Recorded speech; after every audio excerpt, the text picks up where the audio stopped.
Arsenal berhasil memenangkan pertandingan super dramatis melawan Bournemouth dengan skor akhir 3-2. Pertandingan ini benar-benar spesial karena Arsenal memenangkan 3 poin krusial ini di menit-menit akhir pertandingan. Meskipun dikejutkan oleh gol kilat Philip Billing yang menjadi gol tercepat kedua dalam sejarah Liga Premier Inggris, Arsenal tak menyerah dan terus berjuang. Namun, di awal babak kedua, Marco Senesi mencetak gol kedua bagi Bournemouth dari situasi sepak pojok dan membuat Arsenal tertinggal 2-0. Manajer Arsenal, Mikel Arteta, melakukan 2 pergantian yang tepat dengan memasukkan Ben White dan Reiss Nelson yang mengubah arah permainan tim. Thomas Partey kemudian mencetak gol dari jarak dekat usai meneruskan sundulan bola dari Emile Smith dan mencetak gol pertama untuk Arsenal. Dalam keadaan tertinggal 2-1, Arsenal terus menekan Bournemouth dan berhasil menyamakan kedudukan 2-2 di menit ke-70 setelah umpan silang Nelson dari sisi kiri berhasil dimaksimalkan dengan tepat oleh Ben White. Pertandingan sepertinya akan berakhir imbang, tetapi Arsenal menunjukkan mental monster mereka. Reiss Nelson mencetak gol ajaib beberapa detik sebelum wasit meniup peluit panjang, dan Arsenal berhasil memenangkan pertandingan dengan skor akhir 3-2. Dengan kemenangan ini, Arsenal berhasil mempertahankan keunggulan 5 poin dari Manchester City, yang juga berhasil menang melawan Newcastle United 2-0. Ini juga pertama kalinya sejak Februari 2012, Arsenal memenangkan pertandingan Liga Primer di mana mereka tertinggal 2 gol atau lebih. Selanjutnya, Arsenal akan fokus pada leg pertama babak 16 besar Liga Eropa melawan Sporting Lisbon pada 10 Maret mendatang. Sedangkan Bournemouth akan kedatangan lawan berat, Liverpool, sehari setelahnya.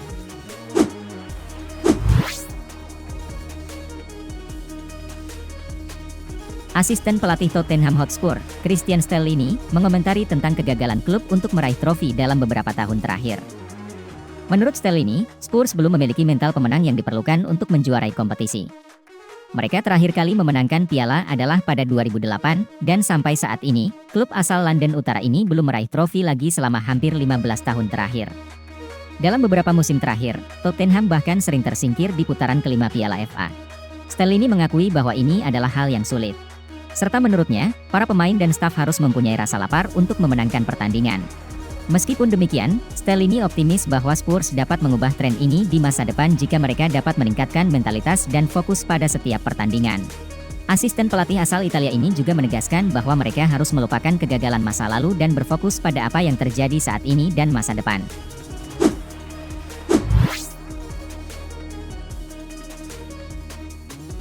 Akhirnya jawaban terkait masa depan Roberto Firmino di Liverpool telah terjawab. Menurut laporan terbaru dari Fabrizio Romano melalui akun Twitter resminya, Firmino akan berpisah dengan tim asuhan Jurgen Klopp pada akhir musim nanti. Ini berarti, hengkangnya Firmino pada akhir Juni 2023 nanti akan mengakhiri 8 tahun hubungannya dengan klub. Selama 8 tahun bersama Liverpool, Firmino telah menikmati banyak prestasi seperti menjuarai Liga Champions, Liga Inggris, Piala FA, dan Piala Liga. Namun, posisi utamanya dalam tim kini kian tergeserkan oleh pemain-pemain anyar seperti Cody Gakpo dan Darwin Núñez. Sebelumnya, klub selaku pelatih utama Liverpool sempat mengutarakan keinginannya untuk memperpanjang kontrak Firmino. Akan tetapi, Firmino memutuskan untuk meninggalkan klub asal Merseyside tersebut, karena merasa bahwa kini sudah saat yang tepat baginya dalam menjalani tantangan baru.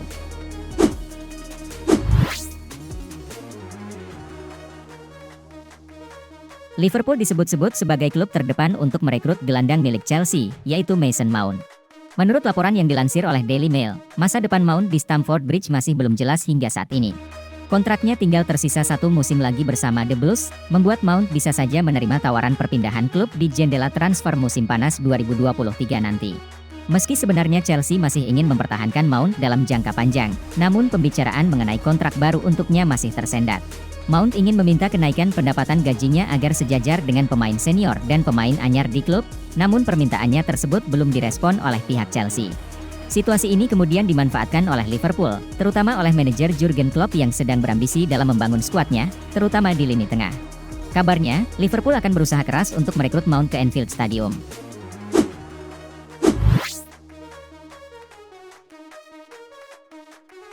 Kontrak Mount di Stamford Bridge baru akan berakhir pada tahun 2024, namun pemilik klub, Todd Boehly, sekarang menerapkan aturan bahwa pemain Chelsea harus menandatangani kontrak baru 1 tahun sebelum masa baktinya usai.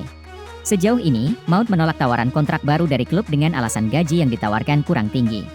Situasi ini membuat Mason Mount diburu oleh sejumlah klub papan atas Eropa, dan kabarnya Liverpool sudah menjadikannya sebagai target utama. Namun, setelah beberapa waktu terdiam, pelatih Chelsea, Graham Potter, akhirnya memberikan komentar mengenai situasi ini. Saya senang bisa bekerja sama dengan pemain seperti Mason Mount. Dia adalah pemain top, namun saat ini dirinya juga menderita dan berada dalam situasi sulit, seperti kami semua. Tentu saja, saya dan para pemain ingin menampilkan performa yang jauh lebih baik, ujar Potter. Namun, Potter menegaskan bahwa semua urusan kontrak pemain menjadi tugas dari dewan klub dan bukan tugasnya.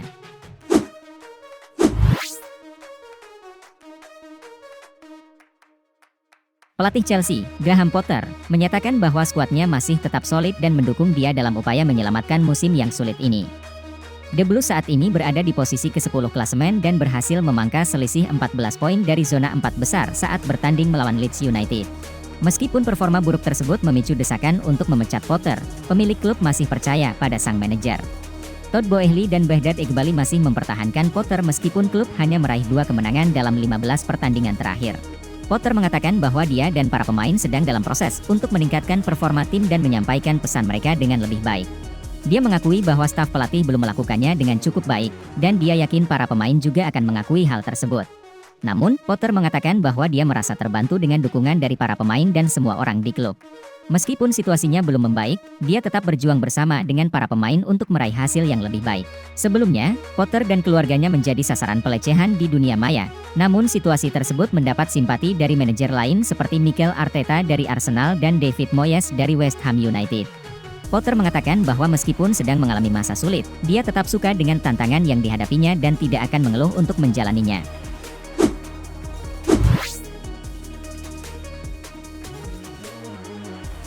Manajer Atletico Madrid, Diego Simeone, mengklaim bahwa pemain sayap rival sekota mereka, Real Madrid, Vinicius Junior, seharusnya dikartu merah karena bergulat dengan Frenkie de Jong di lapangan dalam pertandingan El Clasico leg pertama semifinal Copa del Rey, yang berlangsung pada Jumat, 3 Maret. Dalam video yang terekam oleh kamera, Vinicius terlihat mencengkeram leher de Jong dengan dua tangan saat keduanya berebut bola. Namun, wasit Manuela Montero hanya memberikan kartu kuning kepada Vinicius atas insiden tersebut. Dalam konferensi pers pra-pertandingan Atletico Madrid versus Sevilla, Minggu, 5 Maret, Simeone mengatakan bahwa Montero seharusnya memberikan kartu merah kepada Vinicius. Anda semua melihatnya sama seperti saya. Melihat foto-fotonya, kita bertanya pada diri sendiri tentang pertanyaan yang sama. Itu melampaui apapun yang bisa saya ceritakan kepada Anda, ujar Simeone.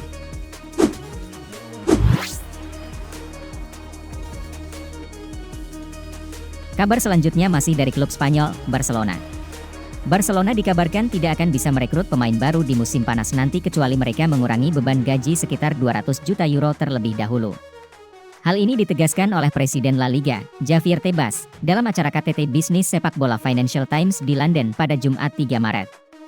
Tebas menyatakan bahwa Barcelona telah terlibat dalam perilaku yang dipertanyakan yang berdampak pada La Liga dan karena itu mereka tidak dapat lagi merekrut lebih banyak pemain.